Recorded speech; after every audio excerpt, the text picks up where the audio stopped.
오늘 우리에게 주시는 하나님의 말씀은 이사야 9장 1절에서 7절의 말씀입니다.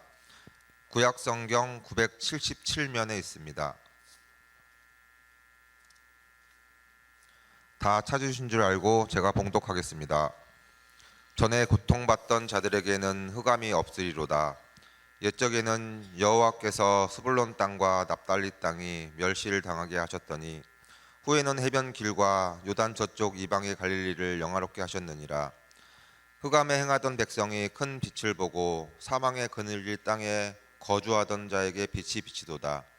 주께서 이 나라를 창성하게 하시며 그 즐거움을 더하게 하셨으므로 추수하는 즐거움과 탈취물을 나눌 때의 즐거움 같이 그들이 주 앞에서 즐거워하오니 이는 그들이 무겁게 맨 멍에와 그들의 어깨의 채찍과 그 압제자의 막대기를 주께서 꺾으시되 미디안의 날과 같이 하셨음이니이다.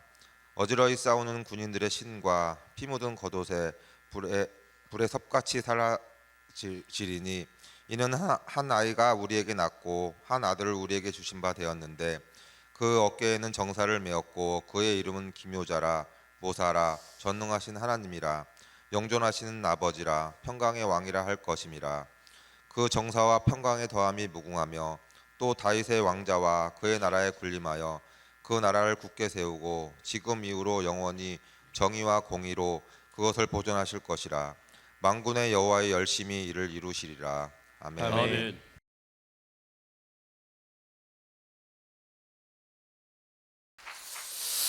일반적으로 사람들이 좋아하는 게 뭘까요? 여러분 뭐 좋아하십니까? 사람마다 좋아하는 것이 다 다르겠습니다만은 보통 이게 제일 좋지 않겠나라는 생각을 하는데 돈입니다. 돈. 근데 여러분 세계에서 돈이 제일 많은 사람이 누군 줄 아십니까? 우리나라에서는 옛날 삼성 창업자를 가리켜서 돈자를 성을 돈자로 바꿔서 부르기도 했습니다. 그래서 돈병철 씨라고 부르기도 하고 그랬는데 전 세계에서 가장 부자는 미국의 전기 자동차 회사 테슬라의 CEO 일론 머스크입니다. 지난 12월 13일자로 머스크의 자산 가치를 발표했는데요, 4천억 달러라고 합니다. 4천억 달러는 우리나라 돈으로 환산하니까 245조. 우리나라 1년 예산이 265조예요. 그러니까 한 사람의 자산과 우리나라 1년 예산과 거의 같으니까 이 사람이 얼마나 돈이 많은 사람인가를 알 수가 있습니다. 그런데 이 세계 최고의 부자인 일론 머스크가 미래를 내다보면서 우선순위 먼저 해야 될 것을 정했는데 1위가 AI 인공지능, 2위가 로봇, 3위가 우주 진출이라고 하는 것입니다. 자, 다른 사람도 아닌 세계 최고의 갑부가 앞으로 미래에는 이런 것이 우선순위가 될 것이다 라고 얘기를 했으니까 우리도 귀담아 들을 필요가 있을 것입니다. 이렇게 무엇을 먼저 할 것인가 라는 이 우선순위라고 하는 것은요, 국가나 기업, 한 개인의 운명을 가를 수 있습니다. 그런데 신앙세계도 그러함을 아십니까? 신앙세계를 함에 있어서 무엇을 먼저 할 것인가, 어디에 우선순위를 둘 것인가에 따라서 한 사람의 운명도, 한 가정의 운명도, 한 공동체의 운명도 달라질 수 있다는 것을요, 오늘 읽은 본문은요, 예수님이 오시기 전 약 600년 전에 사역했던 이사야 선자의 예언입니다. 이 말씀에서 이사야는요, 장차 메시아 예수님이 오실 것인데 예수님이 오셔서 누구를 먼저 찾아가시는지, 예수님의 우선순위가 무엇인지에 대해서 예언을 해주고 있습니다. 이 시간 말씀을 들을 때에 우선순위를 깨달아서 예수님이 먼저 찾아가는 축복의 주인공이 다 되어지기를 원합니다. 아멘. 자, 예수님이 찾는 사람, 특별히 예수님이 먼저 찾아가는 사람은 어떤 사람일까요? 첫 번째, 낮아진 사람을 예수님이 먼저 찾아가신다라고 하는 것입니다. 아멘. 1절에 보니까요, 전에 고통받던 자들에게는 흑암이 없으리로다. 옛적에는 여호와께서 스불론 땅과 납달리 땅에 멸시를 당하게 하셨더니 후에는 해변길과 요단 저쪽 이방의 갈릴리를 영화롭게 하셨느니라. 아멘. 자, 선지자는 이방의 갈릴리를 영화롭게 하신다라고 예언을 했는데, 그럼 이방의 갈릴리, 이 이방의 갈릴리가 어떤 지역일까요? 그것은 스불론 땅과 납달리 땅으로 멸시를 당하는 지역이었습니다. 이렇게 갈릴리는 이방인이 땅이고 거기에는 소외되고 멸시를 당하는 사람들이 살았습니다. 예나 지금이나 모든 사람의 관심은 수도에 집중되어져 있습니다. 우리나라를 봐도요, 모든 사람의 관심은 수도 서울입니다. 그래서 이 서울에 대통령실도 있고 국회도 있고 대법원도 있고 기업 본사가 있고 대학 병원이 있고 큰 대학들이 있고 정치, 경제, 사회, 문화의 중심이 다 서울에 몰려 있습니다. 그래서 이런 말이 생겨났습니다. 말은 제주도로 보내고 사람은 서울로 보내라. 자, 이렇게 사람들의 관심은요, 그 나라의 중심부인 수도에 집중되어져 있습니다. 그리고 그 수도에 흔히 말하는 노른자이가 다 있습니다. 이사야 선지자가 사역하던 유대 나라도 그러했습니다.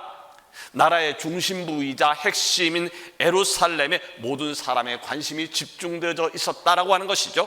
거기에 왕이 있었어요. 대제사장과 관리들이 있었습니다. 그런데 오늘 이사야 선지자의 예언을 보게 되어지면 중심부 예루살렘은 단 한 번도 나오지 않고 있다라고 하는 것입니다. 대신에 아무런 관심을 두고 있지 않는 이방인의 땅 갈릴리, 멸시의 땅 스불론과 납달리를 역사의 중심부로 끌어올리면서 선언을 합니다. 이방의 갈릴리를 영화롭게 하셨느니라. 아멘. 여기에 이방의 갈릴리가 영화롭게 된다, 이 말은 갈릴리에 무슨 황금으로 된 성전을 지어서 영화롭게 되어진다는 것이 아니라 예언대로 예수님께서 오셔서 천국 복음을 전파하셨기에 영화롭게 된다라고 하는 것입니다. 아멘. 이사야 선지자 이 예언이 언제 이루어졌습니까? 마태복음 4장 23절에 보니까 이해가 갑니다. 예수께서 온 갈릴리에 두루 다니사 그들의 회당에서 가르치시며 천국 복음을 전파하시며 백성 중에 모든 병과 모든 약한 것을 고치시니. 아멘. 자, 이사야의 예언대로 촌구석인 갈릴리에서, 아주 촌구석인 갈릴리에서 드디어 예수님이 하나님 나라의 복음을 전파했다라고 하는 것입니다. 아멘. 그러면 갑자기 궁금해집니다. 왜 예수님은 이방인의 땅 갈릴리에 관심이 있던 것일까? 왜 예수님은 예루살렘이 아닌 소외당하고 멸시받는 갈릴리에서 복음을 전파하셨을까? 낮은 사람, 소외된 사람, 멸시당한 사람이 하나님에게 있어서 우선순위에 있다라고 하는 것을 증명하기 위해서입니다. 아멘. 빌립보서 2장 6절 이하에는 이렇게 말씀하고 있습니다. 그는 근본 하나님의 본체시나 하나님과 동등됨을 취할 것으로 여기지 아니하시고 오히려 자기를 비워 종의 형체를 가지사 사람들과 같이 되었고 사람의 모양으로 나타나서 자기를 낮추시고 죽기까지 복종하셨으니 그 십자가에 죽으심이라. 아멘. 자, 예수님은 분명 하나님의 아들로 만왕의 왕이셨지만 예루살렘 왕궁이 아닌 춥고 냄새나는 보잘것없는 외양간 말구유에서 태어나셨습니다. 예수님은 분명 죽은 자를 살리는 능력의 주님이셨지만 십자가에서 자기를 낮추시고 죽기까지 복종하셨습니다. 아멘. 그러기에 예수님이 먼저 찾아가는 사람은, 예수님이 우선을 두는 사람은 바로 자신을 낮추는 사람, 겸손한 사람임을 기억하시기를 바랍니다. 아멘. 낮아지는 사람, 겸손한 사람, 낮아지는 사람, 겸손한 사람이 예수님에게 있어서 우선순위라고 하는 거예요. 야고보서 4장 10절은 이렇게 증언합니다. 주 앞에서 낮추라. 그리하면 주께서 너희를 높이시리라. 아멘. 아멘. 주 앞에서 낮추래. 그때 주께서 높여주신다는 거예요. 아멘. 그리고 이런 사람들이 받을 축복에 대해서 본문 2절에서 3절은 말씀하고 있습니다. 흑암에 행하던 백성이 큰 빛을 보고 사망의 그늘진 땅에 거주하던 자에게 빛이 비치도다. 주께서 이 나라를 창성하게 하시며 그 즐거움을 더하게 하셨으므로 추수하는 즐거움과 탈취물을 나눌 때의 즐거움같이 그들이 주 앞에서 즐거워하오리. 아멘. 아멘. 대강절 네 번째 초가 켜진 이 시간, 자신을 낮추는 겸손한 사람이 여러분이 되어지기를 원합니다. 아멘. 아멘. 두 번째로 예수님이 먼저 찾아가는 사람은 다른 사람이 아니라 현재 무거운 멍에를 지고 사는 사람, 아멘. 무거운 멍에를 지고 살아가는 사람을 찾아가십니다. 보면 4절에 보니까 이는 그들이 무겁게 맨 멍에와 그들의 어깨의 채찍과 그 압제자의 막대기를 주께서 꺾으시되 미디안의 날과 같이 하셨음이니이다. 아멘. 아멘. 자, 이사야가 애어나던 시기에 이방의 갈릴리 스불론과 납달리 땅은요 침략자 아수르의 잔혹한 지배를 받고 있었습니다. 나라가 망한 백성들이 침략자를 지배를 받는다라고 하는 것이 얼마나 고통스러운 것인지 우리는 역사를 통해 배워왔습니다. 일제강점 36년 동안 우리의 할아버지와 할머니들이 어떻게 살았는지 아십니까? 남자들은 강제로 이것저것으로 끌려가서 채찍에 맞으며 석탄을 캐기도 그리고 슬픔 속에 살아야만 했습니다. 여자들 역시 강제로 끌려가서 일본 군인들에게 차마 입에 담을 수 없는 고통을 당해야 했습니다. 스불론과 납달리가 그랬단 말입니다. 정복자 아수르는 이 갈릴리 사람들에게 아주 무거운 멍에를 쓰게 했고 채찍과 막대기로 저들을 다스렸습니다. 그런데 하나님께서 이런 절망과 고통 속에서 울부짖는 백성들을 외면하지 않으셨습니다. 그리고 찾아가 주셨습니다. 그리고 선지자를 통해서 약속하시는 겁니다. 너희가 맨 무거운 멍에를 벗게 할 것이다. 아멘. 너희의 어깨와 등을 때리는 압제자의 막대기를 꺾어 버릴 것이다. 아멘. 이 예언의 말씀은 하나님의 아들이 예수 그리스도께서 오심으로 성취되었습니다. 아멘. 마태복음 11장 28절에서 30절에 우리 주님은 이렇게 말씀하시죠. 수고하고 무거운 짐진 자다 다 내게로 와 내가 너희를 쉬게 하리라. 아멘. 그렇습니다.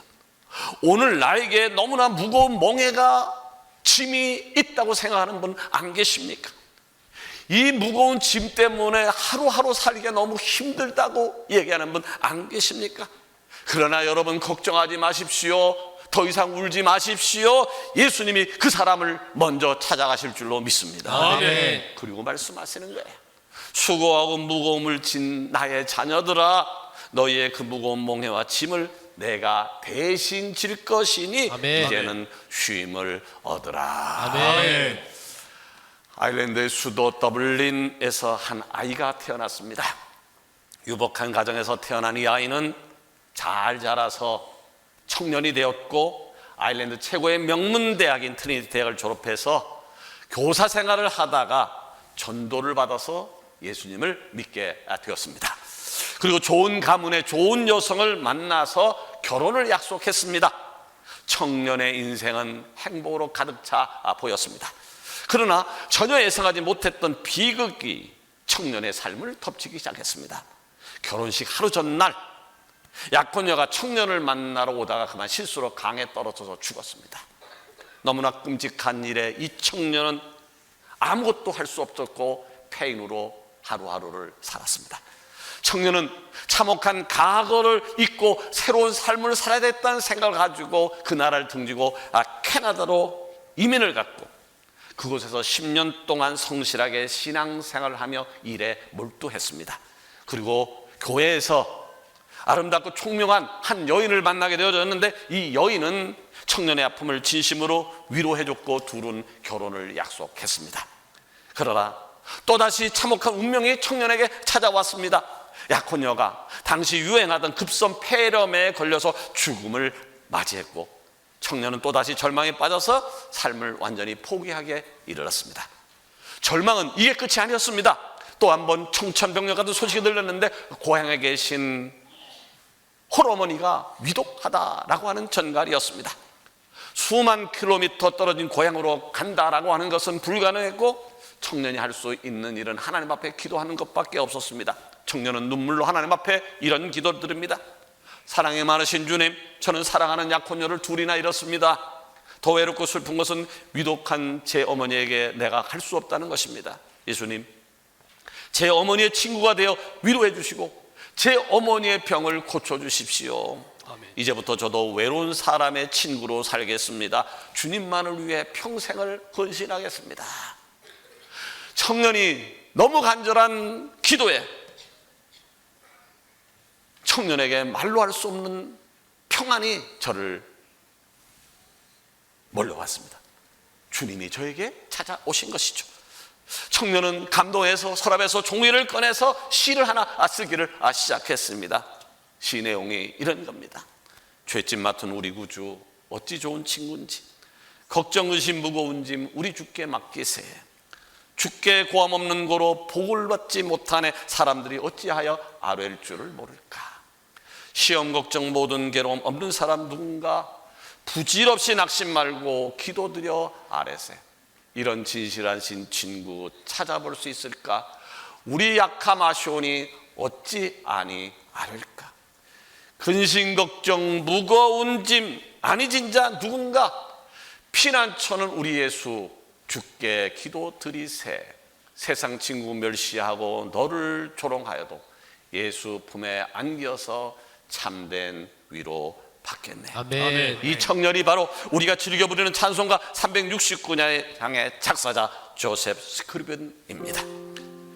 감당할 수 없는 절망과 좌절의 짐이 저를 억눌렀지만 그는 죄짐 맡은 우리 예수님을 영접함으로 참된 위로를 받을 수 있게 되었던 거죠. 우리 가사를 음미하면서 이 찬송가를 같이 불러봐도 좋을 것 같아요.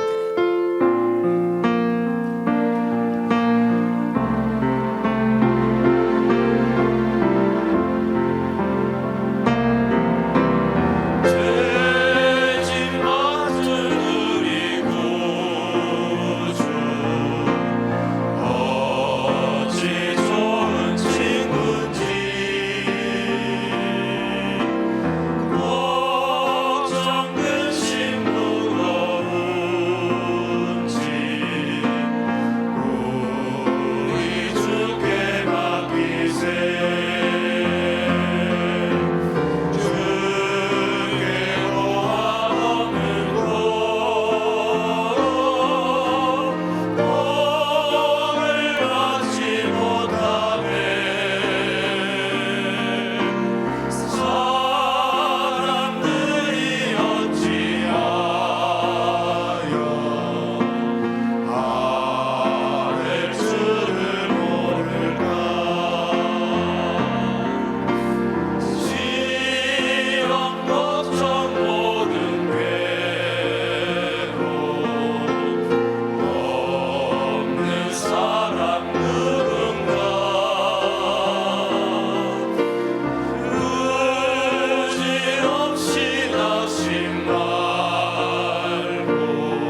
여러분, 어찌 조셉 스크립만 감당하기 힘든 짐이 있겠습니까? 제게도 감당하기 힘든 짐이 있습니다. 여러분에게도 감당하기 힘든 짐이 있을 것입니다. 죄의 짐, 물질의 짐, 질병의 짐 등등요.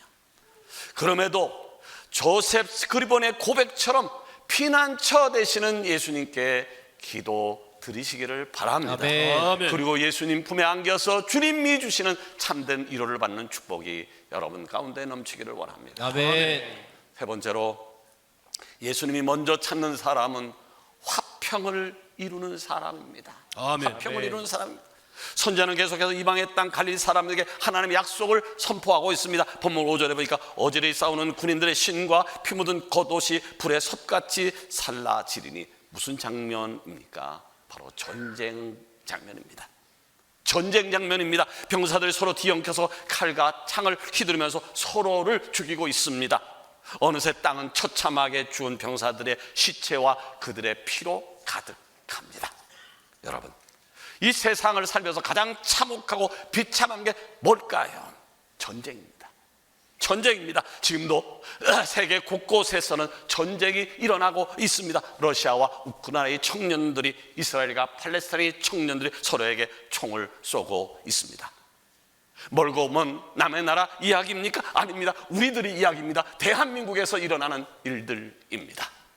병사들이 서로를 죽고 죽이는 이런 참혹한 전쟁의 상황 속에서 하나님이 선포하십니다. 어지러이 싸우는 군인들의 신과 피 묻은 겉옷이 불에 섭같이 살라질 것이다. 아멘. 여기서 섭이라고 하는 것은 탈곡을 마친 집단을 이야기하는 것인데, 쉽게 말하면 전쟁으로 죽은 병사들의 모든 것을 불에 태워서 사라지게 만든다라고 하는 것입니다. 이것은 단순하게 죽은 자의 장례를 치른다는 것이 아닙니다. 6절을 보세요. 이는 한 아기가 우리에게 낳고 한 아들을 우리에게 주신 바 되었는데 그 어깨는 정사를 메었고 그 이름은 기묘자라 모사라 전능하신 하나님이라 영존하시는 아버지라 평강의 왕이라 할 것입니다. 아멘. 여기에 한 아기가 우리에게 낳고 한 아들을 우리에게 주신 바 됐다라고 하는 것은 바로 이 땅에 오신 예수 그리스도를 이야기하는 것입니다. 아멘. 그런데 이 예수님은 전능하신 하나님, 영존하신 아버지, 평강의 왕이십니다. 아멘. 그죠?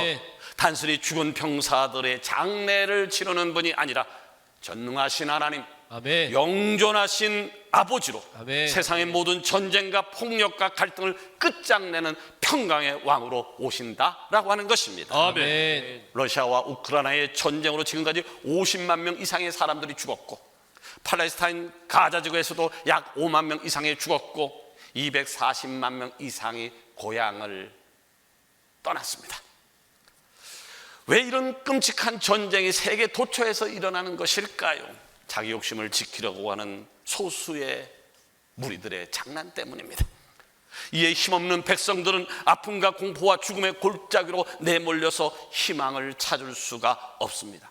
그러나 숨조차 쉴 수 없는, 공간도 없는 이 참혹한 현장에 하나님의 아들 예수님이 평화의 왕, 평강의 왕으로 오신다라고 하는 것입니다. 아멘. 여러분, 바로 평강의 왕으로 오신 예수님을 영접하시기를 바랍니다. 아멘. 이 예수님을 의지하시기를 바랍니다. 아멘. 예수님을 영접하고 의지했어요.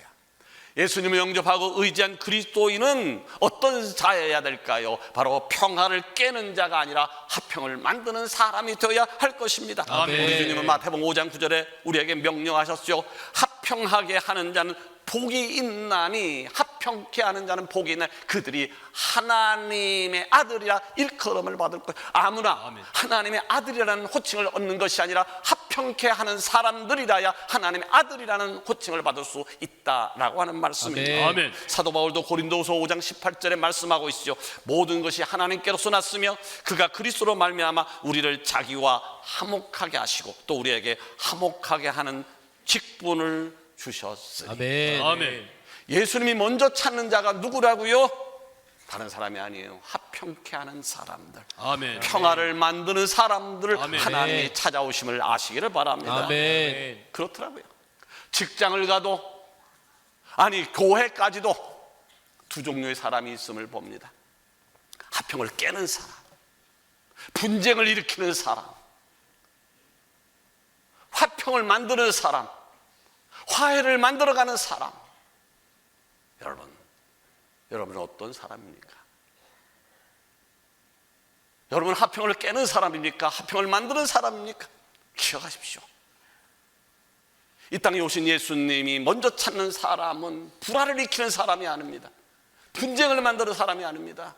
바로 화평케 하는 사람, 아멘. 화목을 네. 만드는 사람을 주께서 찾아오심을 기억하시기를 바랍니다. 아멘. 예수님은 화평케 하는 자를 찾으십니다. 이제 말씀을 맺으러 갑니다.